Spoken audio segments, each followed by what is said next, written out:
नमस्कार दोस्तों, स्वागत है आपका विजडम विद्यालय में। लीजिए, प्रस्तुत है 10 प्रश्नों की एक श्रृंखला और इससे आप पता कर सकते हैं कि आपकी तैयारी किस तरह की चल रही है। इसमें शुरू के 5 प्रश्न करंट अफेयर्स से होंगे तथा अगले 5 प्रश्न इतिहास विषय से होंगे। तो लीजिए चलते हैं उन प्रश्नों की तरफ।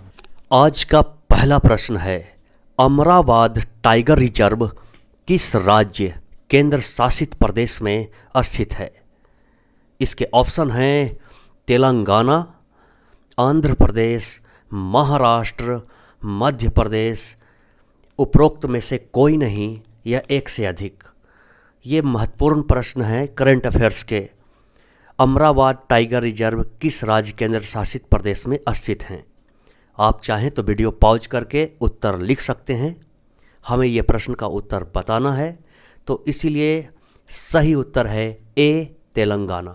2020-21 के वार्षिक सर्वेक्षण के दौरान 14 बाघों की पहचान की गई थी और 2019-20 के वार्षिक सर्वेक्षण के दौरान 12 बाघों की पहचान की गई थी। तो इन बाघों के लिए अमरावती टाइगर रिजर्व मशहूर है। दूसरे प्रश्न की तरफ चलते हैं। भारतीय विरासत संस्थान इंडियन इंस्टीट्यूट ऑफ हेरिटेज को किस शहर में स्थापित किया जाएगा? सही ऑप्शन आपके सामने दिए जा रहे हैं। अहमदाबाद, नोएडा, लखनऊ, मुंबई। इनमें से कोई नहीं या एक से अधिक। तो इसके सही उत्तर हैं नोएडा। इसके तहत देश के सभी विरासत संस्थान संचालित होंगे। यह संस्थान कला, पुरातत्व, पांडुलिपि विज्ञान के इतिहास में परास्नातक और पीएचडी पाठ्यक्रम प्रदान करेगा। आइए तीसरे प्रश्न की तरफ चलते हैं और तीसरा प्रश्न है, 2021 में पहली बार विश्व डूबने से बचाव दिवस वर्ल्ड ड्राइंग प्रिवेंशन डे किस तारीख को मनाया गया? इसके ऑप्शन हैं 25 जुलाई, 27 जुलाई, 29 जुलाई, 31 जुलाई या इनमें से कोई नहीं या एक से अधिक। तो इसका सही उत्तर है 25 जुलाई।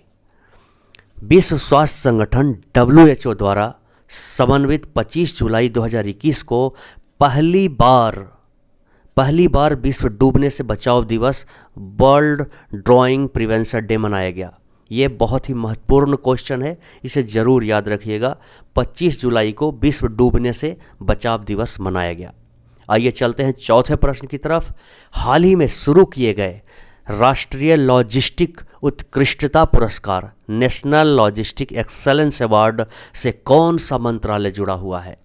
विदेश मंत्रालय, वाणिज्य और उद्योग मंत्रालय, वित्त मंत्रालय, विदेश मंत्रालय या उपरोक्त में से कोई नहीं या एक से अधिक।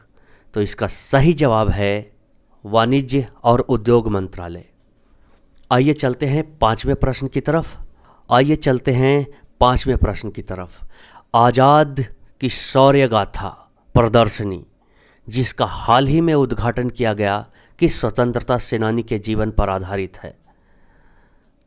इसके ऑप्शन हैं भगत सिंह, सुभाष चंद्र बोस, सभी स्वतंत्रता सेनानियों के लिए, रानी लक्ष्मीबाई या उपरोक्त में से कोई नहीं एक से अधिक।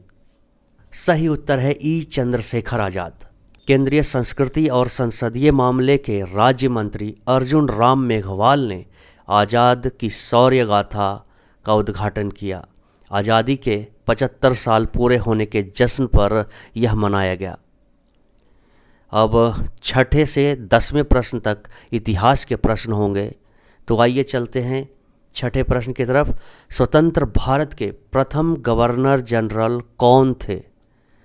सी Rajagopalachari, Warren Hastings, Lord Mountbatten, Warren Hastings. उपरोक्त में से कोई नहीं, एक से अधिक। सही जवाब है सी, स्वतंत्र भारत के पहले गवर्नर जनरल लॉर्ड माउंटबेटन थे। और सी राजगोपालाचारी की बात करें तो ये अंतिम गवर्नर जनरल तथा स्वतंत्र भारत के प्रथम भारतीय गवर्नर जनरल थे। फूट डालो और राज करो की रणनीति अपनाई गई थी। लॉर्ड कर्जन के द्वारा लॉर्ड मिंटो के द्वारा, लॉर्ड डलहौजी के द्वारा, लॉर्ड बेलेजिली के द्वारा, या उपरोक्त में से कोई नहीं या एक से अधिक? फूट डालो और राज करो, ये बहुत ही महत्वपूर्ण सवाल है। तो इसका सही उत्तर है लॉर्ड कर्जन के द्वारा। सन 1905 में लॉर्ड कर्जन ने मुस्लिम बहुल वाले प्रांत का सृजन करने के उद्देश्य से भारत के बंगाल को 2 भागों में बांट दिया। इतिहास में इसे बंग भंग के नाम से जाना जाता है। यह अंग्रेज़ों की फूट डालो और राज करो वाली नीति का ही एक अंग था। ये रहा आज का 8वां प्रश्न। नागरिक सेवाओं के लिए प्रतियोगी परीक्षा प्रणाली को सिद्धांततः स्वीकार किया गया। 1833 में, 1853 में, 1858 में, 1882 में, या इनमें से कोई नहीं या एक से अधिक? जो नागरिक सेवाएं हैं IAS, उसके लिए प्रतियोगी परीक्षा प्रणाली को सिद्धांततः कब स्वीकार किया गया? महत्वपूर्ण प्रश्न है। तो आइए देखते हैं इसका उत्तर। इसका सही उत्तर है 1853 में। दोस्तों, 1854 ईस्वी में लंदन में सिविल सेवा आयोग की स्थापना की गई तथा परीक्षाएं 1855 में शुरू की गई। यह BPSC 2003-04 जो 46वें BPSC थी उसमें यह प्रश्न पूछा गया है, तो यह महत्वपूर्ण प्रश्न है। और अधिकतम आयु उस समय 23 वर्ष तथा न्यूनतम आयु 18 वर्ष की थी। ये बहुत ही महत्वपूर्ण है और उस समय इसीलिए भारतीय इसे कंप्लीट कर भी नहीं पाते थे। तो सबसे पहले सत्येंद्रनाथ टैगोर ने 1864 में ये परीक्षा पास किया था और उसके बाद कुछ दिनों बाद 3-4 भारतीयों ने और कंप्लीट किया था। 1922 से भारतीय सिविल सेवा परीक्षा का आयोजन भारत में भी होने लगा था। ये रहा आज का 9वां प्रश्न। पाकिस्तान शब्द का सबसे पहले प्रयोग किसने किया था? ऑप्शन हैं मोहम्मद अली जिन्ना, चौधरी रहमत अली, मोहम्मद इकबाल, शौकत अली, या उपरोक्त में से कोई नहीं या एक से अधिक? पाकिस्तान शब्द का सबसे पहले प्रयोग किसने किया था? दोस्तों, सही उत्तर की तरफ चलते हैं। पाकिस्तान शब्द का सबसे पहले प्रयोग चौधरी रहमत अली ने किया था।